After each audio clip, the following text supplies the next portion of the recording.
Hello friends, welcome to WS cube tech. इस video में हम जानेंगे पावर क्लिप के बारे में। पावर क्लिप क्या है, इसका क्या रोल है। तो चलिए शुरू करते हैं। कुछ इमेजेस को इंपोर्ट करते हुए पावर क्लिप को समझाने के लिए हमारे पास जैसे ये एक इमेज है, एक हमारे पास ये इमेज है और ये एक इमेज है। तो हम लेते हैं, टेक्स्ट टाइप कर लेते हैं, साइजिंग बढ़ा देते हैं, बोल्ड कर देते हैं, थोड़ा डार्क फॉन्ट ले लेते हैं, डबल। कुछ ड्राइंग ऑब्जेक्ट्स ले लेते हैं, जैसे rectangle, circle, ellipse, polygon and star. ये हमने कुछ ऑब्जेक्ट्स लिए हैं और साथ ही साथ में मैं इमेज भी इंपोर्ट कर लेता हूँ कुछ और साथ में। पावर क्लिप का मतलब होता है कि कोई भी ऑब्जेक्ट, कोई भी ड्राइंग ऑब्जेक्ट में क्लिप करना इमेज को या आपकी डिजाइन को, तो उस डिजाइन को वो उस ऑब्जेक्ट के शेप में ही एज ए फ्रेम दिखा देगा ये। तो जैसे ये मोबाइल है, इस मोबाइल का हमें बैकग्राउंड हटाना है, तो हम ऐसे नहीं हटा पाएंगे इस बैकग्राउंड, क्योंकि ये फोटो एडिटिंग एप्लीकेशन नहीं है। हम इसमें क्रॉपिंग कर सकते हैं, लेकिन फिर भी क्रॉप करने पर, जैसे मैंने पिछले वीडियो में आपको बताया था कि ऐसा जब हम क्रॉप करते हैं तो ये जो कॉर्नर फिर भी है, जो ये रह गए, राउंड कॉर्नर का क्रॉपिंग नहीं होता। क्रॉपिंग जो होता है वो स्ट्रेट रहते हैं, इसके कॉर्नर राउंड हम नहीं कर सकते। रोटेट कर सकते हैं लेकिन कॉर्नर को राउंड नहीं कर सकते। तो यहाँ पे हम इसमें थोड़ा लिमिटेशन है। हम फिर भी चाहते हैं कि बिना एप्लीकेशन को यूज किए इसको वैसा प्रेजेंट करें, तो क्रॉपिंग टूल के बजाय हम इसके अंदर यूज करेंगे पावर क्लिप। तो पावर क्लिप के लिए मैं क्या करता हूँ कि सेम साइज का, जिस साइज का हमारे पास इमेज है, अब जैसे ये मोबाइल है, इसके कॉर्नर राउंडेड है, फिलेटेड है, तो इन कॉर्नर को हम क्या करेंगे, रेक्टेंगल बनाएंगे। रेक्टेंगल के कॉर्नर को हम जितना वो वैल्यू में दिया हुआ है राउंडनेस, उतना ही राउंडनेस इसका रेक्टेंगल का करेंगे। ओके, इसके बराबर आ गया। इट मीन्स अब ये हम पावर क्लिप करेंगे, इस ऑब्जेक्ट के साथ में फ्रेम करेंगे इस इमेज को। तो पावर क्लिप के लिए हम यूज करेंगे ऑब्जेक्ट मेनू। हमारे पास दो शेप हैं, देखिए, एक तो ये जो रेक्टेंगल हमने बनाया विद कॉर्नर्स, एक है हमारे पास इमेज। तो सेलेक्ट करेंगे इमेज को और को प्लेस करेंगे कंटेनर में। कंटेनर हमारा क्या है, रेक्टेंगल, और वो रेक्टेंगल हमने कैसे बनाया है, राउंडेड रेक्टेंगल बनाया है, राउंडेड कॉर्नर्स करके बनाया है। ऑब्जेक्ट मेन्यू में जाएंगे, पावर क्लिप ऑप्शन पे जाएंगे।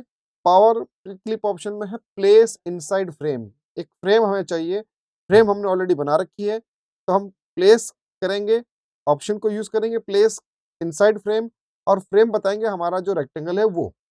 तो जैसे ही हमने इसको रेक्टेंगल फ्रेम शो किया इस मोबाइल की इमेज को, वैसा ही प्रेजेंट कर दिया जैसा कि हमें इमेज में दिखाई दे रहा था। अब हमने इसका मतलब ये हमने बैकग्राउंड हटा दिया, ये हटाया नहीं, ये बैकग्राउंड हमने बैकग्राउंड का जो एरिया है वो एरिया हाइड कर दिया है। इस रेक्टेंगल के बाहर जो भी था वो हाइड हो जाएगा, यानी कि हमने इस रेक्टेंगल के अंदर फिल कर दिया। अभी तक हम कलर फिल कर रहे थे, ग्रेडियंट फिल कर रहे थे, स्मार्ट फिल की तरह थ्रू कलर फिल ऐड कर रहे थे, स्टाइल्स यूज कर रहे थे, टेक्सचर्स फिल कर रहे थे। अब हमने इमेज फिल की है। एक इमेज फिल हमने वहां से बिटमैप पैटर्न के थ्रू किया था, एक इमेज फिल होता है पावर क्लिप के थ्रू। तो पावर क्लिप मींस कोई भी ऑब्जेक्ट में, कोई भी ड्राइंग ऑब्जेक्ट में इमेज को फिट करना, that is what power clip. हम इसको एडिट भी कर सकते हैं। सपोज कीजिए कि थोड़ा कॉर्नर हमारे पास ये दिखाई दे रहा है, यहाँ पे इनको थोड़ा सा और छुपाना है, या तो हम क्या कर सकते हैं, इसी कॉर्नर के जो रेक्टेंगल के जो कॉर्नर, उसको थोड़ा और राउंडनेस दे सकते हैं, ठीक है। और अगर नहीं देना चाहते हैं, सेम रखना चाहते हैं, 0.35 का था, तो हम इस पावर क्लिप को एडिट करेंगे। एडिट करने के लिए जैसे ही पावर क्लिप करते हैं तो एक नया मेनू, एक थोड़ा सा छोटा सा क्वाड मेनू जनरेट हो जाता है। एडिट मोड में जाएंगे, एडिट मोड में जाने के बाद में इस इमेज को हल्का सा बड़ा कर देंगे, जैसा हमारा फ्रेम इसमें हल्के से ब्लू कलर में दिखाई दे रहा है। Now we are inside the frame, हम फ्रेम के अंदर हैं। थोड़ा सा इसको शिफ्ट के साथ में इस इमेज को मैं हल्का सा बड़ा कर दूंगा, तो जो इसके कॉर्नर है इसके बिल्कुल टच हो जाएंगे बॉर्डर के, रेक्टेंगल की। बाहर आना है, फिनिश कर देंगे, ये पावर क्लिप से बाहर आ जाएगा। अब आप देखिए इस चीज को, हमने एक ऑब्जेक्ट में एक इमेज को प्लेस कर दिया है। तो ये तरीका है एडिट करना, अंदर जाकर के इसमें इमेज को छोटा-बड़ा कर सकते हैं, फ्रेम लॉक्ड हो जाएगी। फिर इसके अंदर नेक्स्ट दे रखा है सेलेक्ट कंटेंट, कंटेंट को सेलेक्ट करना। ये अंदर के कंटेंट को सेलेक्ट करने के लिए हमें बाहर से ही परमिशन देता है, हम यहाँ से छोटा-बड़ा कर सकते हैं देखिए, इमेज छोटी-बड़ी हो रही है। तो हम यहाँ से ही एडिट कर सकते हैं कंटेंट को या कंटेंट को बाहर ला सकते हैं, वापस हम इसको फ्रेम को कैंसल कर देते हैं, ये बाहर आ जाएगा, ओके। दूसरा है इसमें ये लॉक, कंटेंट इसके साथ में इमेज जो है इस रेक्टेंगल के साथ में लॉक्ड हो जाएगी, ये अनलॉक हो गई। अनलॉक का मतलब हुआ कि जब मैं इस रेक्टेंगल को मूव करता हूँ, तो रेक्टेंगल मूव हो रहा है, अंदर का ऑब्जेक्ट वही है जहाँ पे हमने रखा हुआ था प्लेस करते वक़्त। तो ये हमें लॉक करना ज़रूरी होता है, ताकि जब इसको हम मूव करें इधर-उधर तो इसके साथ-साथ में मूव हो। फिर होता है फिट कंटेंट कभी मत करिए। जब आपको लगता है कि इस पूरी इमेज को फिट करना ही है कंप्लीटली, तो ही यूज़ कीजिए। अब जैसे ये मोबाइल है, इसको अगर मैं फिट कंटेंट करूँगा तो इसके ऊपर का जो बाउंड्री वो जो एरिया था, वो भी इसके अंदर आ जाएगा, फिट कंटेंट, ओके। कैसे? सेंट्रली करना है, ओके। ये देखिए, सेंटर से कर देगा इसको, इस इमेज का सेंटर जो है वो इस रेक्टेंगल के सेंटर में आ जाएगा। फि फिट प्रोपोर्शनली अनुपात बराबर रखते हुए, तो विड्थ और हाइट के अकॉर्डिंगली ये कर देगा, जो कि हमारे लिए सही नहीं है। फिर प्रोपोर्शनली करो आप वर्टिकली या हॉरिजॉन्टली या सेंट्रली कीजिए या स्ट्रेच टू फिल कीजिए। ये सभी हमारे इस पर्टिकुलर इमेज के लिए तो काम के नहीं है। हमें इमेज में हमें सिर्फ मोबाइल दिखाना है, तो उस कंडीशन में हम वही यूज़ करेंगे जो हमने लास्ट में यूज़ किया था कि भई जो साइज़ का मोबाइल है उसी साइज़ का फ्रेम है, तो बाकी एरिया हमें हाइड करना है। तो फिट कंटेंट उस कंडीशन में यूज़ नहीं किया जाएगा। ओके, चलिए अब हम आते हैं नेक्स्ट इसमें, ये इमेज को मैं ये जो इमेज आ रही है, मैं क्रॉप टूल से इज़िली क्रॉप नहीं कर पा रहा था। मैं चाहता हूँ कि यहाँ से ये पाथ जो बना हुआ है, इसको मैं पाथ बना लूँ और सिर्फ़ यही शो करूँ। तो पाथ बनाने के लिए क्या करेंगे, बेज़ियर टूल से हम क्लिक करेंगे और ऐसा ही जैसा ये पाथ बना हुआ है इमेज में, वैसा ही हम बेज़ियर टूल से क्रिएट करेंगे। मैं थोड़ा रफली कर लेता हूँ, अंदर जो एजेस जो हैं, उनको आप और अच्छा ज़ूम करके बढ़िया-सा बना सकते हैं। मैं इस पावर क्लिप को समझाने के लिए कि मुझे इस इमेज में सिर्फ़ ये पाथ ही यूज़ करना है, बाकी चीज़ें मुझे नहीं चाहिए। मैं रफली कर देता हूँ, आपको ऐसा नहीं करना है। ये पूरे पट्टे जो दिखाई दे रहे हैं, स्ट्रिप्स जो दिखाई दे रही है, वैसे ही आपको बेज़ियर टूल को यूज़ करते हुए एक पाथ बनाना है, क्लोज़्ड पाथ। यहाँ से लेके यहाँ तक एक क्लोज़्ड पाथ बनाएँगे। कलर चाहे जो भी फ़िल कीजिए, क्योंकि ये कलर तो नल एंड वॉइड हो जाता है, जब हम कोई इमेज इसमें फ़िल करते हैं तो। मैं जैसे यहाँ पे इसको ये यूज़ कर लेता हूँ, थोड़ा-सा एडिट कर देता हूँ, थोड़ा ठीक लगे। हालाँकि जो है अनइवन है, ये ऑड हैं, ये थोड़ा-सा पट्टे जो हैं आगे-पीछे आए हुए हैं। मैं फिर भी एक बार कोशिश करता हूँ। इसमें हम पावर क्लिप कर सकते हैं इस इमेज को। सेलेक्ट करेंगे इमेज को, पावर क्लिप ऑप्शन पे जाएँगे, power clip place inside frame, frame हमारा ये पाथ है। ओके, ये देखिए हो गया, कट हो गया। अब सिर्फ़ हमारे पास ये पाथ है, इसे हम जहाँ मर्ज़ी आए वहाँ इसको किसी दूसरी इमेज के साथ में रख सकते हैं। ये एक नया नया चीज़ होगी। तो कटिंग संभव नहीं है। कॉरल ड्रॉ में कटिंग संभव नहीं है, जो फ़ोटोशॉप का जो काम है वो यहाँ पे नहीं हो सकता। लेकिन पावर क्लिप से हम इस चीज़ को वैसा रिज़ेम्बलेंस दे सकते हैं। इसमें हार्डनेस नज़र आएगी, सॉफ्टनेस नज़र नहीं आएगी, क्योंकि लाइन्स हैं, इनमें लाइन में कोई तरह की हार्डनेस नहीं वो सॉफ्टनेस नहीं है, तो ये ऐसे पेस्टेड लगेगा। रियल नहीं लगेगा। तो ये तरीका होता है, पावर क्लिप को हम ऐसे फ्री हैंड ऑब्जेक्ट में भी प्लेस कर सकते हैं, या हम किसी एलिप्स में प्लेस करना हो, एक शॉर्टकट है इसका, वो ये है, राइट क्लिक के साथ ड्रैग करेंगे विद शिफ्ट की।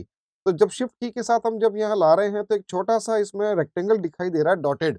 इसका मतलब होता है कि ये इमेज मूव होगी और जैसे ही हम यहाँ लाने के बाद में शिफ्ट को रिलीज़ करते हैं तो एक टारगेट पॉइंट आता है। इस इमेज को इसमें टारगेट करे, तो जैसे ही मैं ये शिफ्ट रिलीज़ किया, टारगेट पॉइंट आया, मैंने राइट क्लिक रिलीज़ नहीं किया है, राइट क्लिक जैसे ही मैं रिलीज़ करता हूँ, एक क्वाड मेनू यहीं पे जनरेट होगा।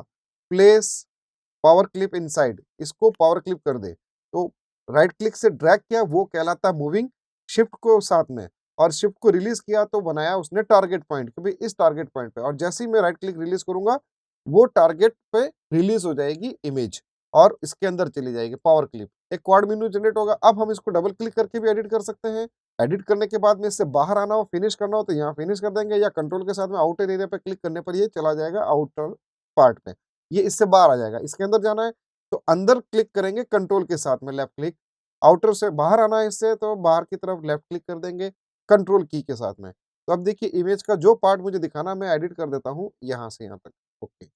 अब मैं चाहता हूँ इसका जो सर्कल है, एलिप्स जो है ये बढ़ जाए, तो इसका ये लॉक जो है मैं हटा देता हूँ। अब मेरा ये लॉक काम आएगा क्योंकि मुझे फ्रेम को छोटा-बड़ा करना है। इमेज वहीं रहेगी और फ्रेम देखिए कुछ इस तरह से फ्रेमिंग मैं छोटा-बड़ा कर सकता हूँ। नाउ लॉक कर दीजिए। अब साथ-साथ में इमेज के साथ-साथ में ये ऑब्जेक्ट भी मूव होगा। Control inside, edit, control outside, extract sorry finish.